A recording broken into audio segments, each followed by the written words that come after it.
A paz do Senhor.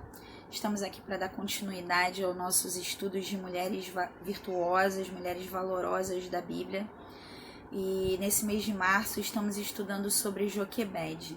Joquebede é a mãe de Arão, a mãe de Miriam e a mãe de Moisés, que mais tarde seria o libertador do povo de Israel do Egito. Essa mulher que teve fé, ousadia e sabedoria vinda da parte do Senhor e conseguiu manter os propósitos do Senhor vivos, né? Porque não se acovardou diante das circunstâncias que lhe cercavam naquele momento. Nós sabemos que nesse tempo José havia morrido há muito tempo e o povo de Israel já havia perdido todos os privilégios e todo o reconhecimento que José havia conquistado. Nesse tempo, Joquebede se depara com um cenário totalmente diferente. Um cenário onde Faraó começa a temer que o povo de Israel, por ser um povo forte e um povo que se multiplica com uma grande velocidade, que esse povo pudesse se rebelar contra o Egito.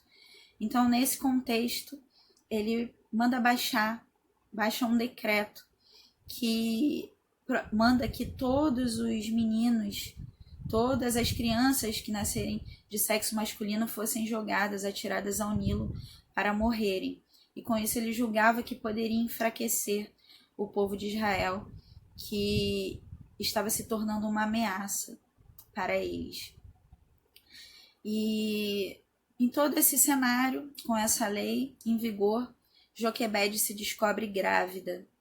E como naquele tempo não haviam todos os recursos que nós temos hoje, eu penso que foi um tempo de muita dor.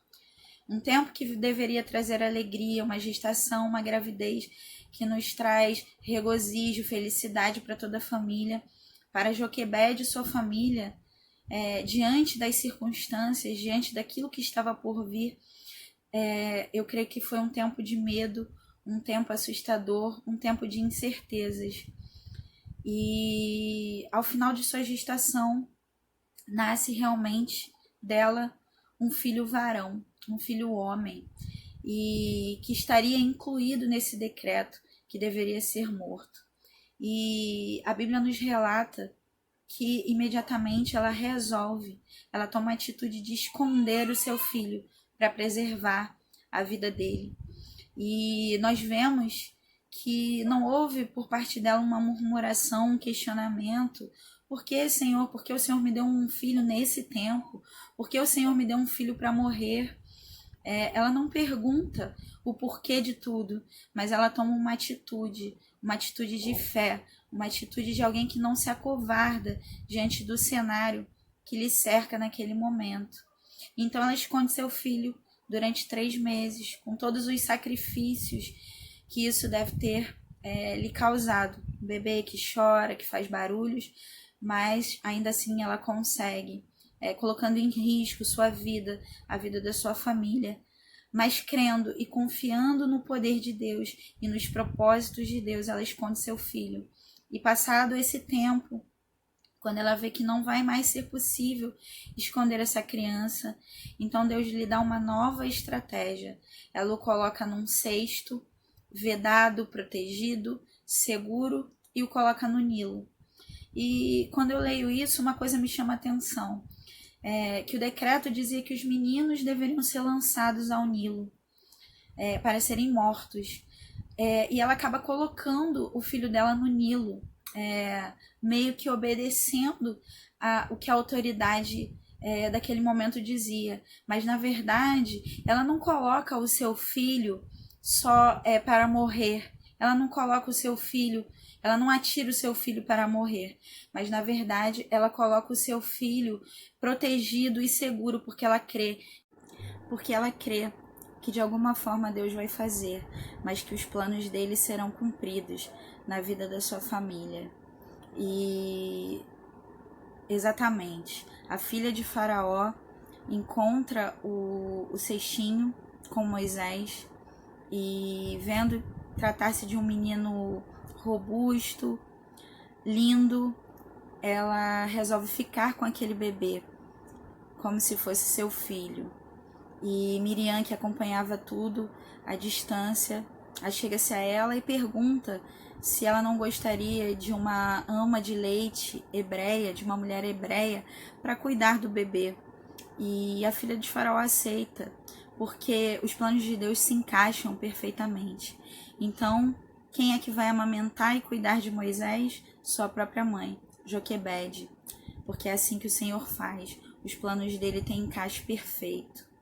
E então eu acredito que com isso também o Senhor dá a Joquebede mais um tempo de aproveitar, de cuidar do seu filho, de ninar, amamentar, falar de Jesus, compartilhar canções de ninar com ele, um tempo em paz e em segurança, que ela não pôde viver durante aqueles 3 meses escondendo o bebê, porque o Senhor é maravilhoso e Ele cuida de nós a todo tempo, em todo momento, em qualquer circunstância.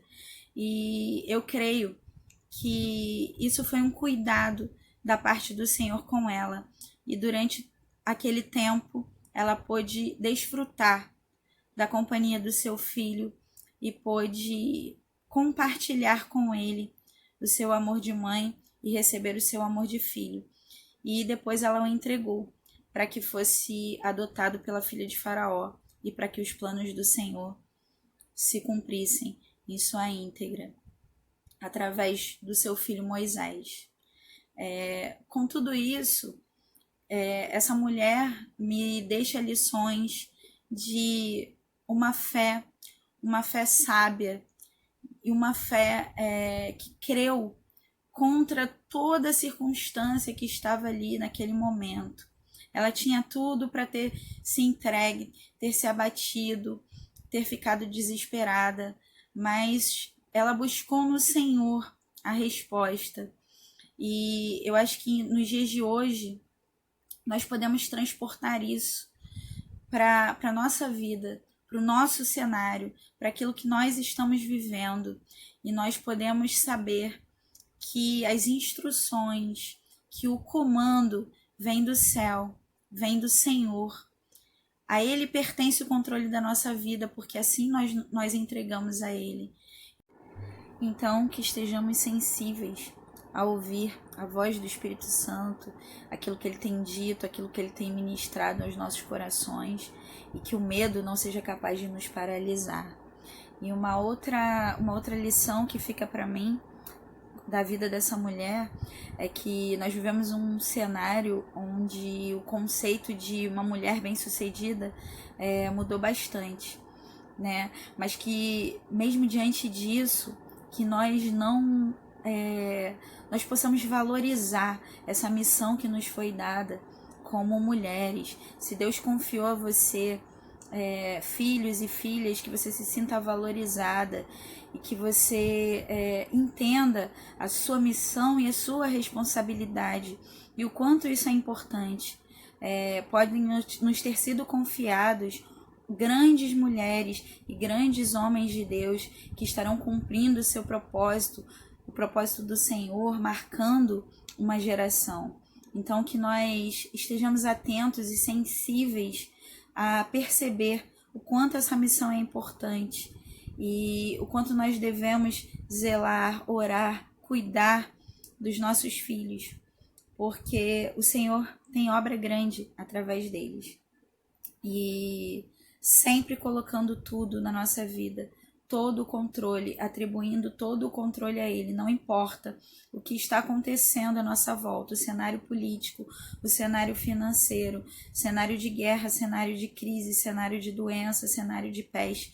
Não importa o que esteja nos assolando, nós não devemos temer, porque os propósitos de Deus serão cumpridos na nossa vida, desde que nós entreguemos o controle a Ele.